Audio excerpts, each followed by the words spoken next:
Good morning. You're listening to FloorDaily.net, and I'm Kemp Harr. I'm in Denver at the CCA Global Winter Convention, and I'm with Drew Barber, the co-owner of Floor and Home in Spokane, Washington. Drew, how you doing? Doing good, sir. Thank you for having me today. I wanted to talk to a board member. I'm impressed by what you've got going on in Spokane. Let's start with that. Tell us a little bit about your operation out there.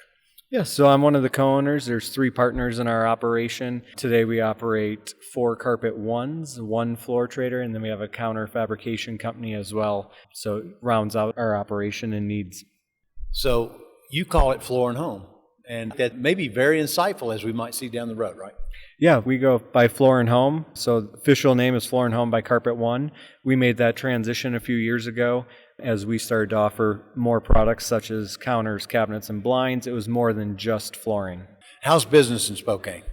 You know, Spokane, just like everywhere, has their ups and downs. It is still a good market. We're a medium-sized area in Washington, so we have a lot of transplants coming in from the Seattle, Portland markets and some of the larger cities who just want maybe a little bit lower cost of living, but still have a big city feel.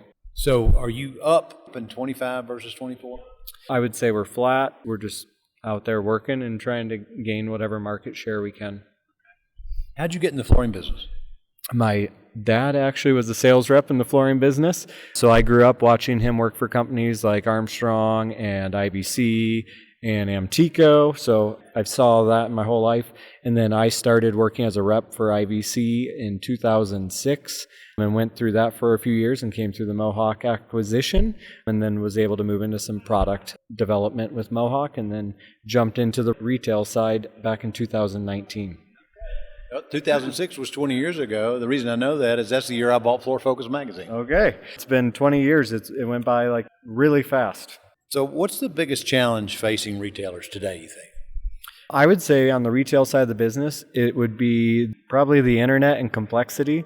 You know, the homeowner goes online trying to figure out what they want. By the time they're done, sometimes they're more confused than when they started, just with all the information and different products being offered. So the complexity can really confuse a lot of people because flooring is something you only think about every 10, 15 years. And so it changes quite frequently, and they're just not used to all the options.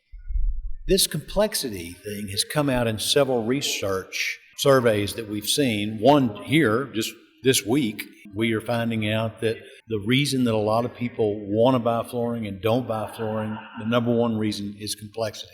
Shaw did some research about a year ago that said that 40% of the people that get into the system leave without buying flooring because they get confused. How are we going to solve that problem? It's really educating them when they come in the store, trying to simplify it, qualifying the customer, understanding what their household is like, understanding their expectations and needs, and really being able to narrow it down for them in a quick fashion so they don't feel like they just got overwhelmed with information. Now, aside from being a co-owner of a pretty big retail operation in Spokane, you are also on the board of directors of Carpet One. Tell us what the board's focused on now. The board is focused all the time on how do we support our membership? How do we make their businesses easier for them? What can we help provide? You know, no matter if you're Carpet One, Flooring America, Floor Trader, whatever part of the co-op you are, how can we support you to make your business more successful, more profitable today and in the future down the road? The board members, if they wake up in the middle of the night, what do you think's keeping them up at night? I got to think about that one for a second. The market as a whole, making sure that our members' health is in a good place financially, making sure that they don't feel like they're, on an island by themselves and that they know they have the co-op behind them. So the tone of this meeting has been a little bit somber because last year demand for retail products was down, and so many of the members, their business was off somewhere between maybe 2 to 5%. But I learned today that overall CCA Global's business was up 1%, right? Yeah, no, the retail business at CCA was up this year. Some of that, I would say, is because of the 2.0 program. We tried simplifying the shopping experience for the consumer. We made it easier. But I'd also say a lot of the CCA members' mindset is there's business out there. We just have to go after it and not just sit by on the sidelines waiting for it to come to us. We heard Keith Spano say from the stage today that we're no longer going to wait for the second half. We're just going to go out and get it, right? That is exactly what he communicated many times. So I think you'll see the CCA membership get out there and fight for the business and try to turn over every stone they can for it.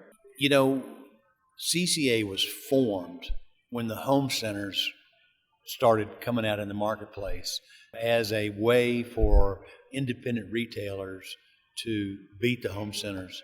I'd say they're accomplishing their mission, right?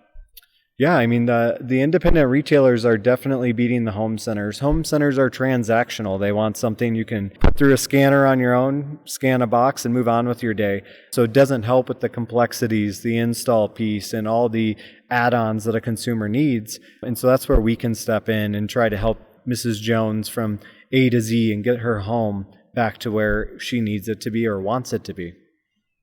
What's the biggest benefit to a retailer for being part of CCA?